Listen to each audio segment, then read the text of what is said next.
They're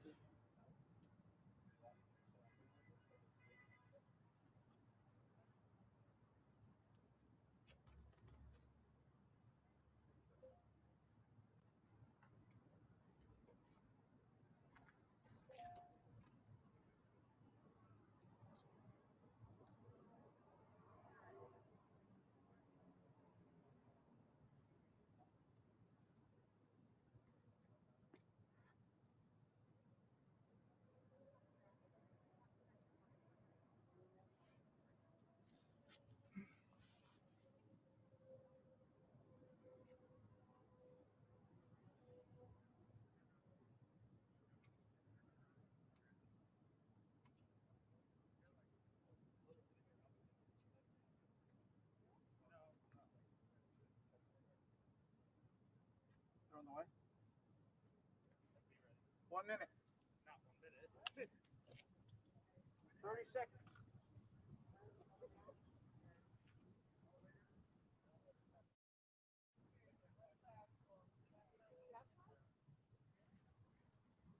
What'd they say? About 30, 40 minutes. No. No. I don't think we do. I don't think so. Oh, it's all good.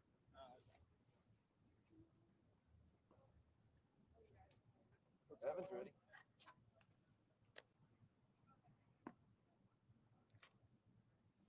Bears on the loose. Well, you got two lives in here, something to light by everybody. You're looking at a heartbeat.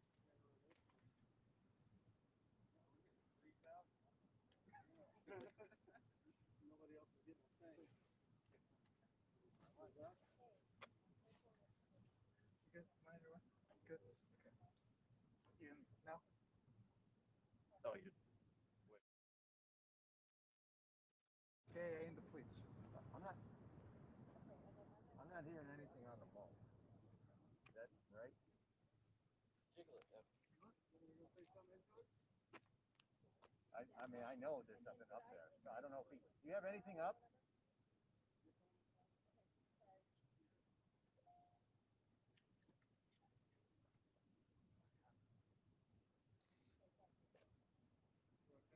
Yeah, I would love anything. I would love to have him just open up the mic. Leave it open. Oh.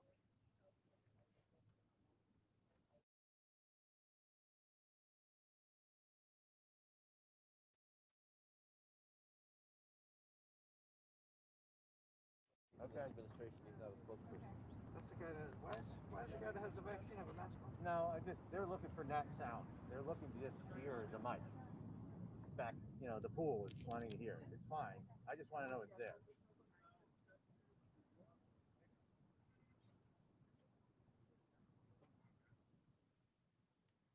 Test 1, 2, test. You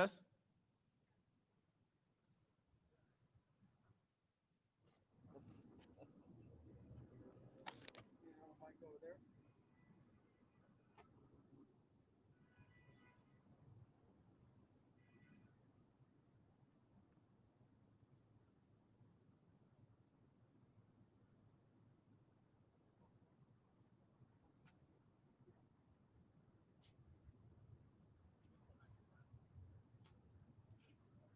Sliding down.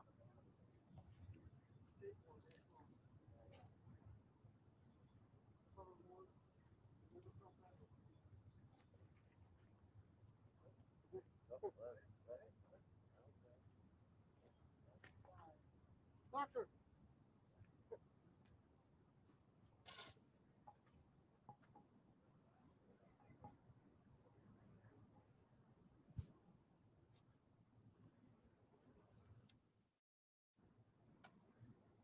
I don't want to stand next to her. She's been close to somebody talking.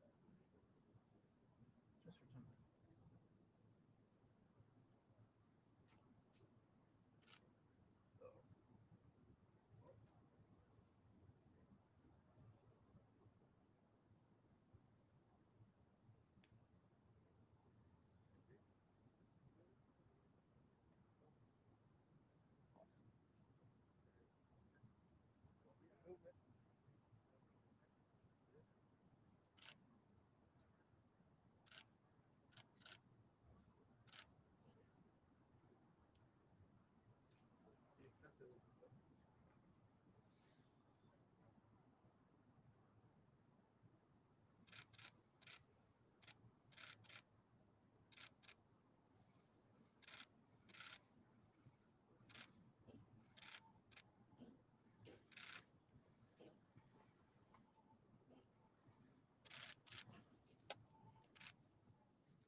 Good afternoon, everyone.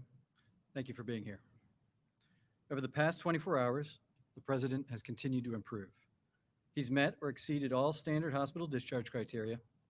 He'll receive another dose of remdesivir here today, and then we plan to get him home. It's been more than 72 hours since his last fever.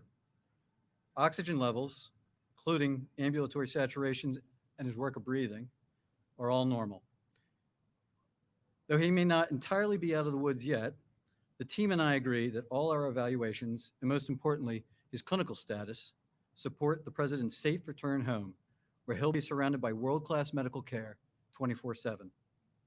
I'd like to bring Dr. Dooley up to review some more specifics.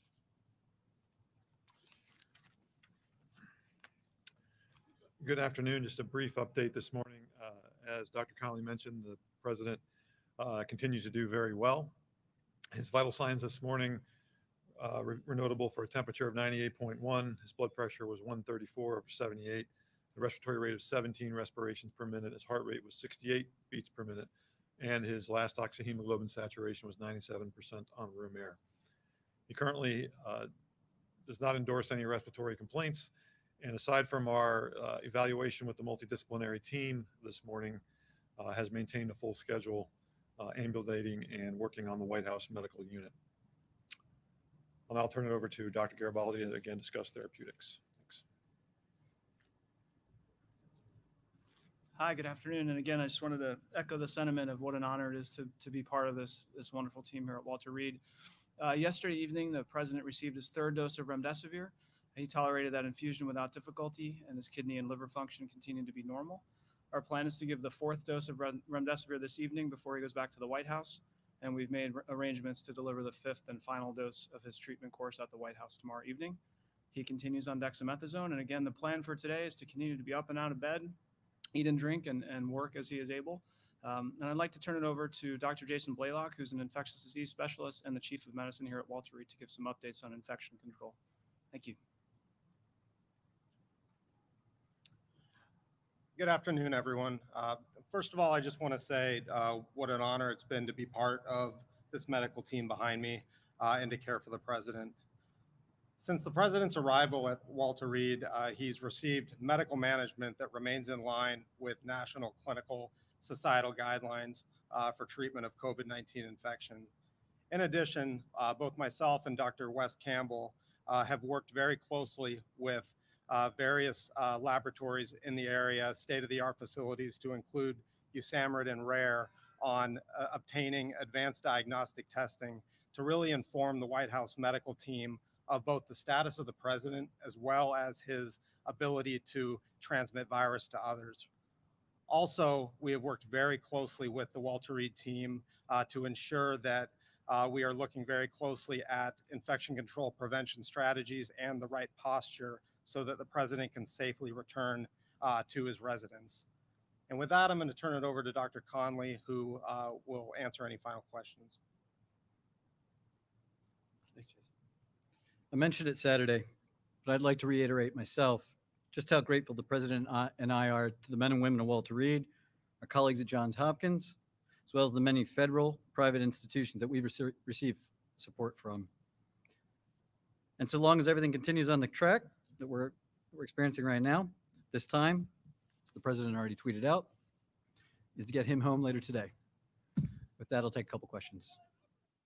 Discharged back to the White House when he was given steroids. You've said that he's still on those steroids. Those are medicines, as you know, that are usually given to COVID patients who are on ventilators or with low oxygen. So did you overtreat him? And if he's still on that medication, how is it safe for him to return to the White House? So we send patients home with medications all the time.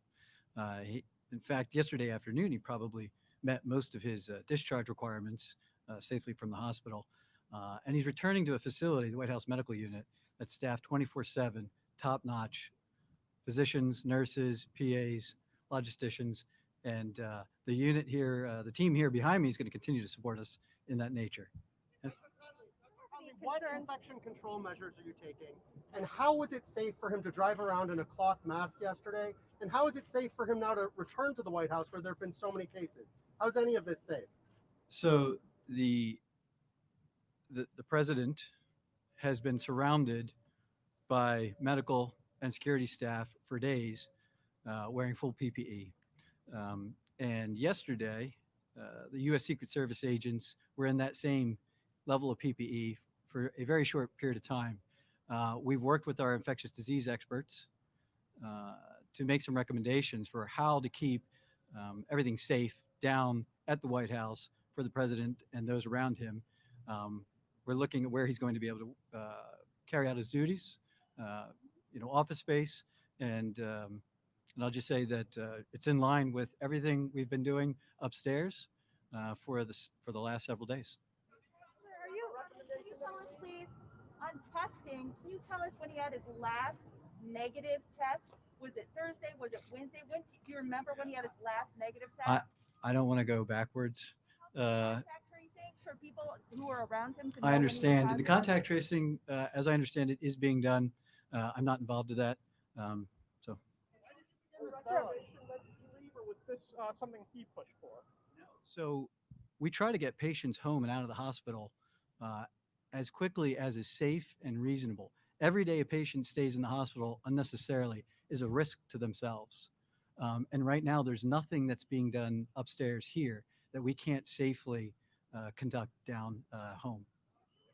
That 7 to 10 days was a window that you'd be concerned about. I don't think we're there yet. So do you have concerns about potential worsening or reversal? And what are your plans for addressing that if it were to happen? You're absolutely right. And that's why we all remain cautiously optimistic and on guard because we're in a bit of uncharted territory when it comes to a patient that received the therapies he has so early in the course. So we're looking to this weekend. If we can get through to Monday with him remaining the same or improving, better yet, then we will all take that final deep sigh relief. But as I said, 24/7 world-class medical care surrounding him down there. We're not going to miss anything that we would have caught up here. Physically going to be in the White House, and what does that look like? How do you keep him safely quarantined? I wish I could go into that more, but I just can't. When did you begin dexamethasone treatment? So that has something to do. Yesterday we talked about that, the several little temporary drops in his oxygen, and we had discussed that as a team and elected to start it early in case that persisted or worsened. The potential risks and side effects we all discussed. We looked at the data and decided that we'd rather, push ahead on it than hold and risk, the opposite. What about CT scans and chest X-rays? What have you seen on his campaigning? As far as travel goes, we'll see. His mental status, can you talk to about whether he has any neurological symptoms? Does he have any side effects from his medications? Any fogginess from the virus? No, I think you've seen the videos and now the tweets, and you'll see him shortly. He's back. Yeah. Pneumonia or any inflammation in his lungs at all? So we've done routine standard imaging. I'm just not at liberty to discuss. Doctor, So you you're, were on so board you're Air Force actively One. not telling us what those lung scans showed, just to be clear. So there are HIPAA rules and regulations that restrict me in sharing certain things for his safety and his own health and reasons. Share how many times, you said his oxygen dropped several times. Can you share how many times he was on oxygen? You said you checked with the nursing staff yesterday? Yes. So he the 2 episodes like we talked about yesterday, and both times that he received a little bit of oxygen and recovered immediately. Was that oxygen required? No, it wasn't required. He wasn't short of breath. He wasn't looking ill. It was more of us trying to anticipate needs and see how he'd respond. And in both cases, it came right off. He didn't need it from very long at all. You were on board Air Force One for multiple trips. Are you at all concerned about your own exposure and exposure to the medical team? I am concerned, but as the CDC says, there are caveats for essential employees that as long as you continue to test negative, you remain symptom-free, and you keep a mask on when you're out and about, which we do inside the hospital 24/7, then you can carry on your duties. Yeah. The president's an impatient man. Has he been itchy to get out of here? um, the president has been a phenomenal patient during his stay here, and he's been working hand in glove with us and the team. And today got to the point he's holding court with those of us around him, the whole team, going over all the specifics, the testing, what the future is, and we have been back and forth on what's safe and what's reasonable, and he has never once pushed us to do anything that was beyond safe and reasonable practice that we all first wanted. Medical team who recommended against the president leaving here and going back to the White House today. Um, no. The president said, "Don't be afraid of COVID." Do you agree with that? Should we not be afraid? I'm not going to get into what the president says. His heart, liver, and kidney function was normal or improving. Improving, does that mean that there were effects, and is it all normal? Like, what's up with that? Yeah, it's all normal right now. I would say he appeared to be a little dehydrated Friday. He was able to just drink and recover from that, and yeah, everything looks great. Campaigning out in the country, what sort of things do you? Yeah, so the big first thing that we need to do is that there is no evidence of live virus still present that he could possibly transmit to others. And that's what the infectious disease experts and some of our partners, military civilian entities, doing some of these advanced diagnostics just to see as soon as we can identify that. Routinely, we talk about a 10-day window, CDC guidelines, but we're checking him more routinely than just waiting 10 days. There's a possibility it's earlier than that. There's a chance that it's a little bit later, but we will know as soon as possible. And then we will look at him clinically. How are you feeling? How are you doing? Why have you decided not to administer hydroxychloroquine to the president during his time here? I'm not going to go into all of our debates about specific medicines and therapies. There are dozens of therapies that we were made aware of, that we considered, that we discussed and debated and looked at, the existing literature on. And this is the regimen we chose. Hydroxychloroquine. In terms of COVID, is he having some of the muscle aches? Has he lost his sense of taste and smell?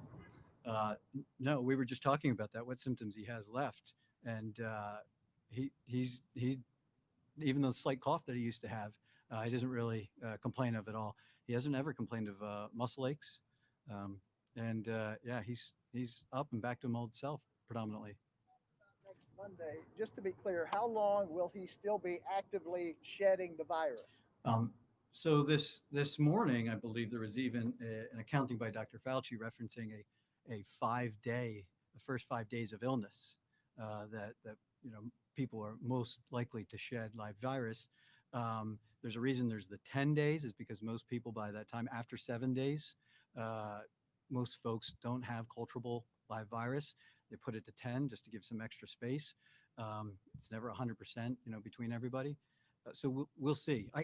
I'm not going to put a specific number, but we look at that window is all I say. Will the president be confined to his residence, or will he be allowed to return to the Oval Office? We're going to do whatever it takes for the president to safely conduct business wherever it is he needs to do within the residence and White House. Is he on blood thinners? And also, have you been giving him Tylenol, Advil, anything? Oh, that to bring came his up. fever I would down? like to say he has not been on any fever-reducing medications for over 72 hours. Yeah, he's on a routine regimen of COVID therapy. I'm not going to go into specifics as to what he is and is not on, but This here that the president had a mild cough, some nasal congestion, and fatigue on Thursday. Now, back to my colleague Ken Jacobs' question here. The reason knowing when the president's last negative test is important. For that reason, your words, what you said, and also for the contact tracing. But would you recommend it that, given those symptoms, that the president go to that Bedminster fundraiser? it's not up to me necessarily, the president's schedule, but I would say that it wasn't until after he returned that we really sat down, then knowing the news of the day, that we really dove into how are you feeling, what's going on. Those were the symptoms he was experiencing on Thursday. I'm not going to get into, operations. When was his last negative test, and what was his viral load? I know everyone wants that. Yeah, Here. I don't have his viral load. Those are some of the diagnostics that we're sending out that will really tell us when it's safe for him to get back out and around people. The last negative test was. Any abnormal tests? Were any of his lab tests abnormal? I'm not, again, HIPAA kind of precludes me from going into too much depth and things that I'm not at liberty or doesn't wish to be discussed.